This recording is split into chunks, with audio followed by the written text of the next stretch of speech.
History के student के रूप में,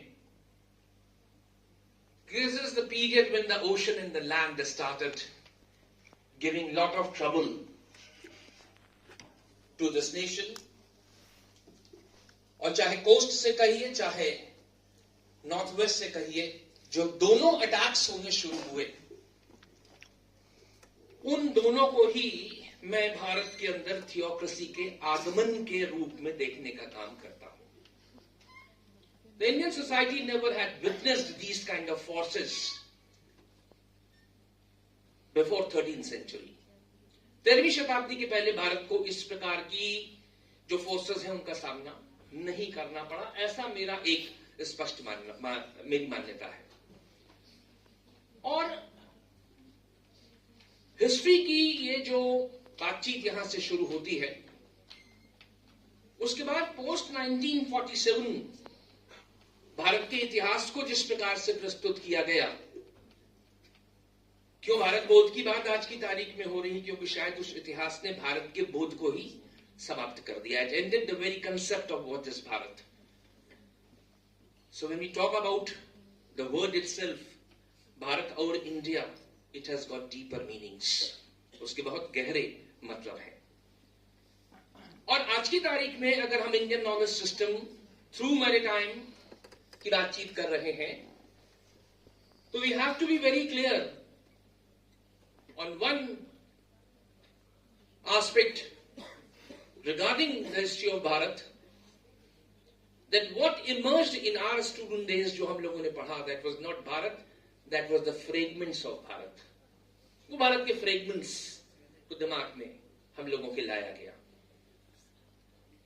Let me say for example that when I did my post graduation, I was not aware of the longest serving dynasty in India, that was the Ahom dynasty, जहां मैं खड़ा हुआ हूं इस समय. Let me tell you more classical a thing, that my curriculum structure never permitted to know about the greatest commander of the 17th century, Lachit Borphukan. मुझे इनका नाम नहीं मालूम था. और अगर आज की तारीख में मुझे लगता है कि सी वॉरफेयर या रिवर वॉरफेयर या ओशन वॉरफेयर पर बात जो हम लोग मराठा से शुरू करते हैं, तो शायद लचित बोरफुकन एक क्लासिकल केस होगा इस स्टडी के लिए. ऐसा हुआ तो क्यों हुआ कि भारत बौद्ध से गायब हो गए लचित, या भारत बौद्ध से गायब हो गए मराठे? यह हाल का ही एक किस्सा मैं और बताऊं अभी आपको. In the year 2004, there was a global conference held in the University of New York. और 2004 की न्यूयॉर्क की इस ग्लोबल कॉन्फ्रेंस में, it was on the globalization, उसका जो क्रक्स निकल करके आया, वो क्रक्स निकल करके ये आया कि अगर हमें ग्लोबलाइजेशन की एज की कहीं से शुरुआत करनी है, that what is the time period when we say that it is the globalization starts, then it starts from the day when Vasco da Gama landed on the port of Calicut. उन्होंने वहां से उस globalisation trade की शुरुआत को माना. लेकिन भारत के अंदर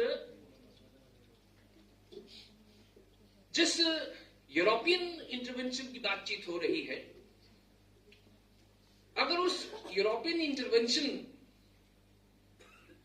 के सार पर आपसे बातचीत की जाए कि रीजन क्या है, व्हाट इज द रीजन, तो जो स्टैब्लिश किया गया एक fact in the narrative and in the interpretation of Indian history. Now let me tell you, the narrative is the most important part, where I have been constantly arguing, go to the geocultural, leave aside geopolitical.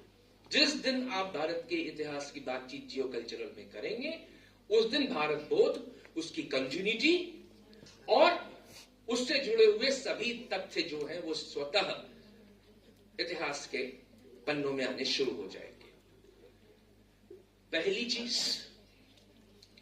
जो खासकर आदरणीय professor वसंत Shinde sir से भी इस पर बड़ी लंबी बातचीत होती रहती है, और जिसको क्रैक किया हम लोगों ने, जिस पर 5 साल से बहस कर रहे थे, वो थी कि भारत की इतिहास की एक क्रमबद्धता है, जो क्रमबद्धता पॉलिटी इन स्टेट, अगर महाभारत से शुरू करें तो वो पॉलिटी और स्टेट की क्रमबद्धता आज की तारीख तक भी टूटने का काम नहीं करती है। वो अपनी निरंतरता में चली आ रही है। उसके मूल जो है, जिसको एथॉस कहा जाता है किसी भी सिविलाइजेशन का, अनब्रोकन हिस्ट्री है वो अपने आप में।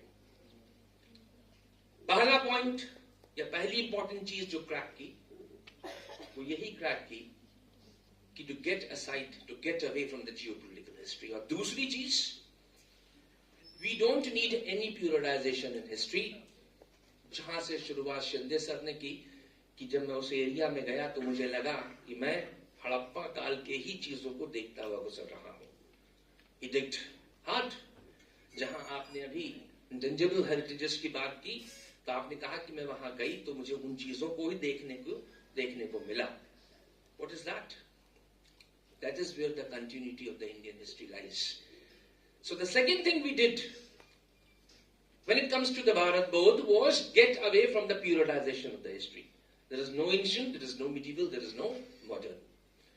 प्राच्यकाल, मध्यकाल, और मध्यकाल को तो और लंबा बना दिया गया। अर्ली मिडिवल, फिर लेट मिडिवल। उसको कैसे एक्सपेंड किया जाए, तो this was a new experiment being done कि मिडिवल के तो साहब 3 पीरियड है भारत के इतिहास के। और 1969 में ये एस्टैब्लिश कर दिया गया कि before the arrival of the Islam, Indians didn't have any distinctive culture of their own. This is quote unquote. I am not going to waste my time on the authors who did it in 1969, जिन्होंने इसको किया। इसलिए second thing, to get away from the periodization. अगर आप periodisation में जाएंगे तो भारत के इतिहास की क्रमबद्धता को आप स्थापित नहीं कर पाएंगे। और ये वो इतिहास है, ये वो हिस्ट्री है जो अपनी कंटिन्यूटी में चल रही है। इसके सिविलाइजेशन के और सिविलाइजेशन की भी जब हम लोग बातचीत करते हैं तो we came to an understanding that civilization is always an evolutionary process. वो इवोल्यूशनरी प्रोसेस से निकल करके आता है, और उस इवोल्यूशनरी प्रोसेस में वो एक एथॉस को क्रिएट करता है। और वो एथॉस अगर जीवित है तो मतलब उस देश के इतिहास की सभी शाखाएं आपको उस खंडकाल से मिलनी शुरू हो जाएंगी। समस्या क्या आई या प्रॉब्लम क्या आई, अगर मैं वहां कंसंट्रेट करूं इन दोनों पॉइंट्स को हटा करके, there are people who definitely argued and somehow established that colonialism and mercantilism were the two sides of the same coin. कि उपनिवेशवाद और वाणिज्यवाद एक सिक्के के दो पहलू थे। Culture has nothing to do with the colonial intervention. Religion का इससे कोई लेना देना नहीं है। ये एक एस्टैब्लिश्ड थ्योरी एस्टैब्लिश की गई हिंदुस्तान के अंदर उपनिवेशवाद को बताते समय। We have to dig hard. और जो निकल करके आया सामने, वो भारत बोध के लिए सबसे महत्वपूर्ण मामला है कि जब तक हम कोलोनिज्म के कल्चरल मैनिफेस्टेशंस को नहीं समझेंगे, तब तक हम भारत बोध की बातचीत नहीं कर सकते हैं। और इन कल्चरल मैनिफेस्टेशंस को समझने के लिए I again and again repeat and say that if 19th century was the emergence of the modern India, then the colonial government was a blessing to the Indian society. अगर 19वीं शताब्दी आधुनिक India का अभ्युदय था, तो फिर औपनिवेशिक शासन भारत के लिए वरदान था। इस जस्टिफिकेशन से आप अलग नहीं हट सकते हैं। So you have to change and look what is the reality. कि if 19th century was the emergence of modern India, then 19th century was the century where Bharat was contesting. Bharat was contesting means कि वो अपने मूल को बचाने की कोशिशों में लगा हुआ था। इस कल्चरल मैनिफेस्टेशन पर जब आप जाएंगे तो एक वर्क अगर कहीं भी मिले तो उसको प्लीज जरूर देखिएगा, जिसको लोग अलग कर देते हैं। That is a wonderful work produced by none the other but Edward W. Said culture and imperialism. और कल्चरल इंपीरियलिज्म के साथ साथ एक और उसी समय एक और बहुत ही महत्वपूर्ण कार्य निकल करके आया इस कल्चरल मैनिफेस्टेशन को समझने के लिए, और इस कार्य को जॉन ब्रूक्स ने किया, जिसमें उसने शुरुआत और अंत एक ही लाइन से की है कि जिस दिन गोरा आदमी यूरोप के उस कॉन्टिनेंट के बाहर निकला, उस दिन समस्त विश्व के अंदर 75% संस्कृति और सभ्यताओं का इतिहास 150 वर्षों में समाप्त हो गया। वो 75% एरिया की बात कर रहा है, बायोलॉजिकल एक्सपेंशन ऑफ यूरोप। अर्थात कहने का मतलब कि कल्चरल मैनिफेस्टेशन को जब आप उठाएंगे तो आपको यह समझना पड़ेगा कि सिर्फ ट्रेड की डिमांड्स नहीं है 15th सेंचुरी में या 16th सेंचुरी में, डिमांड रिलीजन की भी है। और रिवोल्यूशनरी एक्सपेंशन जो यूरोप का है, जो 16th सेंचुरी में हो रहा है, उसको समझने के लिए यह समझना जरूरी है कि Christianity has always been an intensely missionary religion. In its first 400 years, it had converted the Greco-Roman Empire and transformed the civilization of southern Europe. During the next 8 centuries, it Christianized the north of Europe and the center of Europe, and all the barbarians in the region were removed. इस process में दो word निकल करके आए, one is pagan and the other is Saturn. Let me tell you friends, pagan and Saturn are not new words. Pagan और Satanism जब Greco-Roman civilisation को खत्म किया जा रहा है, तब से ये वर्ड चला रहा है। I'm just telling you कि through the oceans, through the seas, ये जो एंट्री हो रही है भारत के अंदर, इस एंट्री को आपको कहां से समझना होगा और उस कल्चरल मैनिफेस्टेशन को आप कहां से उठा सकते हैं। Again, you have to go back to one very important treaty signed on 7th of June, 1494, Treaty of Tordesillas, which was given sanction by the Pope. Bull कहा जाता था उसे, शाही जो रिलीजियस आदेश होते थे। ये बुल जो निकल रही है, this bill is known as the Setu Bull, और इसको पूरे ग्लोब को, पूरे वर्ल्ड को दो पार्ट में डिवाइड करा जा रहा है। One part is being given to Spain and the other part is being given to Portugal. आप जब इन दो अंपायर्स के डिवीजन पे जाइएगा तो आपको सबसे पहले ये उठाना पड़ेगा कि Christopher Columbus, who is a widely celebrated Shipman, वो अमेरिका पहुंचने के पश्चात अपने रिलीजियस कंपल्शंस को किस प्रकार से बताने का काम कर रहा है। When he writes his first letter to the Spanish King Ferdinand and Queen Isabella, इस पत्र पर ध्यान दीजिएगा, तब ये कंसेप्ट खत्म होगा कि क्या लेकर के आ रहा है, मेरी टाइम कितना इंपॉर्टेंट है, कैसे उसको रोकने की जरूरत थी। He writes, Your Highness, I quote, as Catholic Christians took thought to send me to the said parts of India to see those princes and peoples and lands, and the manner which should be used to bring out their conversion to our holy faith, and ordained that I should not go by land to the eastward, by which way it was the custom to go, but by the way of the west, by which down to this day we do not know certainly that anyone has passed. This is the first letter that he writes back. Clear cut, you will get the same thing in the diary of the Vasco da Gama, जो charter उसको दिया जा रहा है। If you go through the 3 lines of those charter, then you will find that through these technologies and through these maritime industry, what is happening in India through these coastal areas, इस complete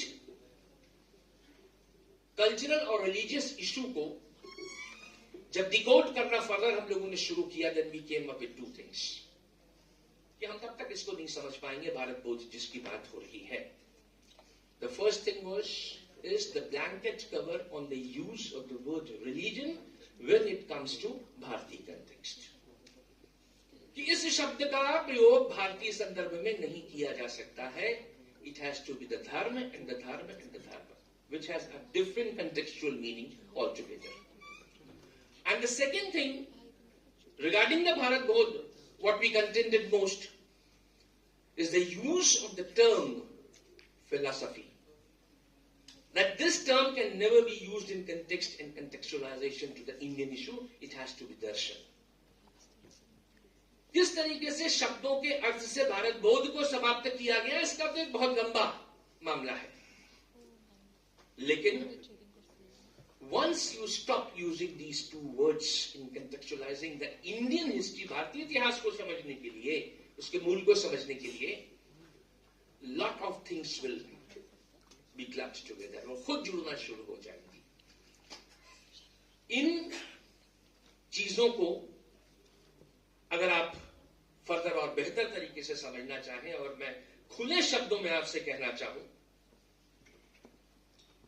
तो ये जो complete era है, जहां भारत बोध को मैं कहता हूं कि सबसे अधिक चुनौती है, क्योंकि इसके पहले जहां तक मुझे हिस्ट्री आती है भारत बोध के संदर्भ में, शायद 13वीं सेंचुरी के पहले किसी भी कालखंड के लिए हमें गंगा जमनी तहजीब नॉमेनक्लेचर का इस्तेमाल नहीं करना पड़ा. साइकिल इज इन फ्यूजन, खुद फ्यूजन होता चला जा रहा है, फ्यूजन होता चला जा रहा है. जो भी आ रहा है वो स्वतः भारतीय समाज का हिस्सा बनता चला जा रहा है. हमें क्यों इन दो शब्दों का इस्तेमाल करना शुरू करना पड़ा? Why? What is the reason? Fusion नहीं हुआ, शायद इसीलिए करना पड़ा.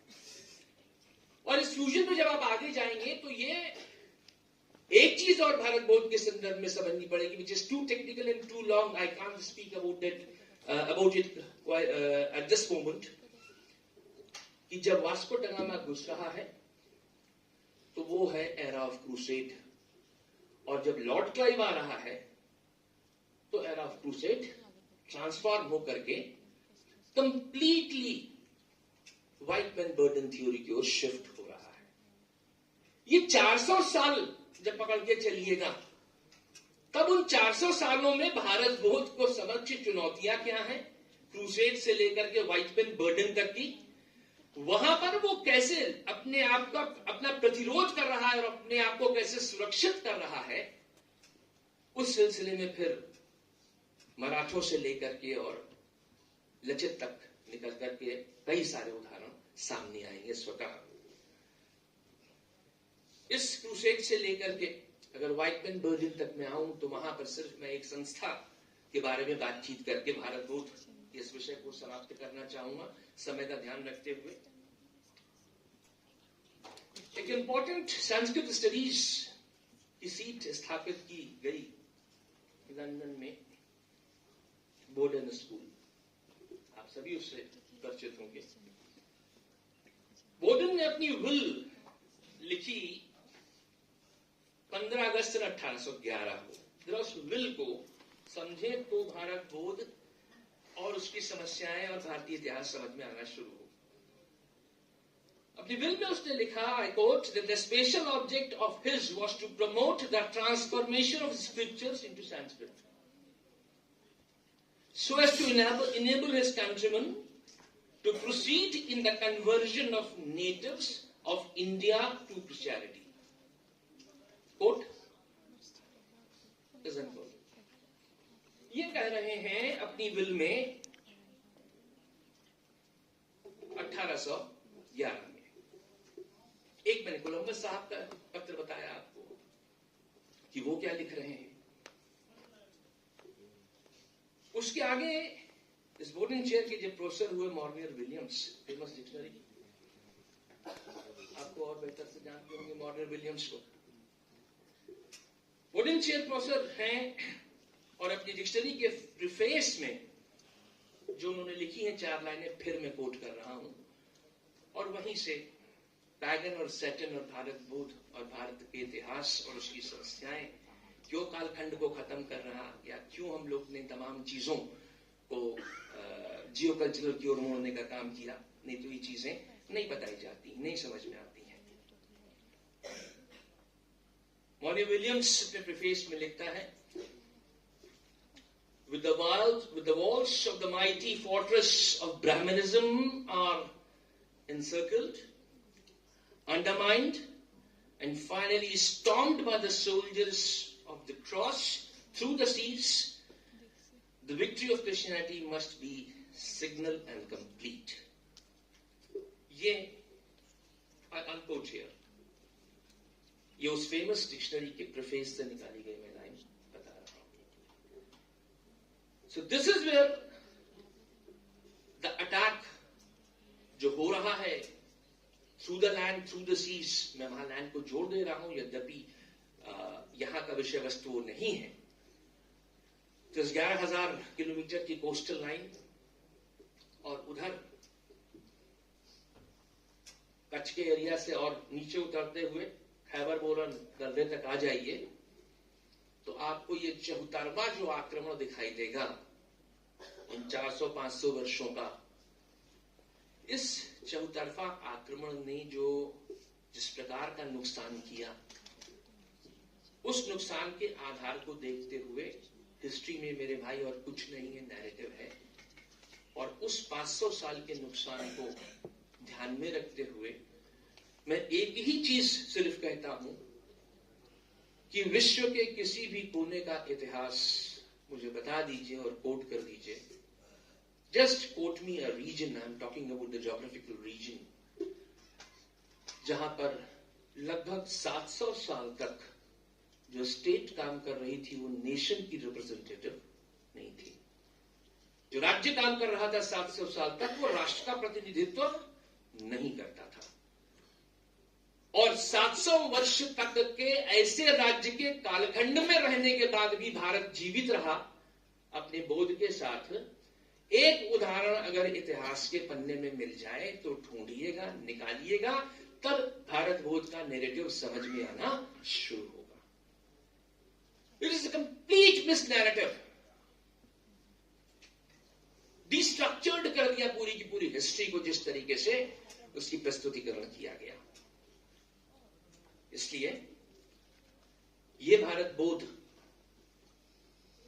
और इसके द्वारा मंचों से की जाने वाली बातें इतनी महत्वपूर्ण है आज की तारीख में. आप लोग जितने भी यहां 40-50 लोग बैठे हुए हैं, ये प्रश्न आप जब स्वयं से करेंगे और इसके उत्तर ढूंढेंगे तो ये बात कितनी सही आपको बताई जा रही है, कितनी गलत आपको बताई जा रही है, आंख बंद करके तो आप मान नहीं लेंगे, स्वीकार नहीं कर लेंगे. कोई कथा कथानक तो चल नहीं रहा है, जस्टिफिकेशन आपको देना है. लाइफ जस्टिफिकेशन की मैं आपसे बात करूं तो कुछ हिस्ट्री और हिस्टोरियंस ऐसे हैं जिनको कि बिल्कुल बाइबल की तरह सत्य मान लिया गया. When I was working on Chauri Chaura, then I contended, which was later accepted. Bipin Chandra जैसे हिस्टोरियन ने कहा चौरी चौरा 5 फरवरी को हुआ. And I contended in my researches in 2019, no, Bipin Chandra is wrong. It happened in 2000. It happened on 4th of February 1922. घटना 5 फरवरी 1922 की नहीं है. UPSC से लेकर के नीचे तक सबको ये स्वीकार करना पड़ा, क्योंकि जब तथ्य सामने आया कि घटना 4 फरवरी 1922 की है, 5 फरवरी 1922 की नहीं है. आई एम नॉट चैलेंजिंग हिस्टोरियंस. मतलब सिर्फ ये है कि अपने देश के इतिहास को अपने तरीके से यदि आप देखने का काम नहीं करेंगे तो जिनको संस्कृत नहीं आती, जिनको मोदी नहीं आती, जो भाखर नहीं देख सकते, जो बुरुंजी नहीं समझ सकते, जो कैथी नहीं जान सकते और जो हिंदी प्राकृत नहीं जान सकते, उनसे अगर आप कहेंगे कि भारत के इतिहास कि उन्होंने मूल स्रोतों के आधार पर भारत के इतिहास को लिख दिया, तो शायद इससे बड़ी विडंबना भारत बोध के लिए और कुछ नहीं हो सकती. और मूलतः यही हुआ. दोज हिस्टोरियंस जिनको इन सारी चीजों की जानकारी थी, उनकी एक लंबी फहरिस्त है, लंबी लिस्ट है. भंडारकर से शुरू होकर के आरसी मजूमदार तक आती है। उस बीच में केपी जायसवाल भी बैठे हैं, उस बीच में राधा कुमुद भी बैठे हैं, उस बीच में जो है वासुदेव शरण अग्रवाल भी बैठे हैं, आलटेकर भी बैठे हैं और बिंदु भी बैठे हैं। आपने उनको जिस तरीके से शेल्फ से निकाल के किनारे किया, उस शेल्फ से निकाल के किनारे करने के पीछे जो जिम्मेदार था वो पाठ्यक्रम था, वो क्यूरिकुलम था, जिस क्यूरिकुलम को मैं टॉप डाउन थ्योरी कहता हूं।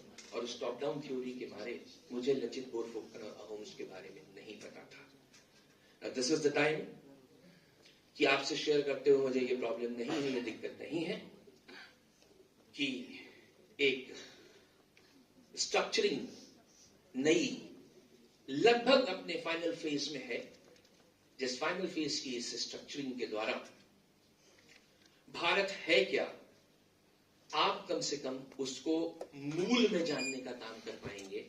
आप फ्रेगमेंट्स से बाहर निकल करके आएंगे। This is where the Bharat both becomes so important and so vital. जो भी कुछ मेरा ज्ञान था वो मैंने आपसे शेयर किया बहुत संक्षेप में, समय की बाध्यता को देखते हुए। मैं पुनः ऑर्गेनाइजर्स को एक बार धन्यवाद देता हूं और आप सबको अपना प्रणाम निवेदित करता हूं।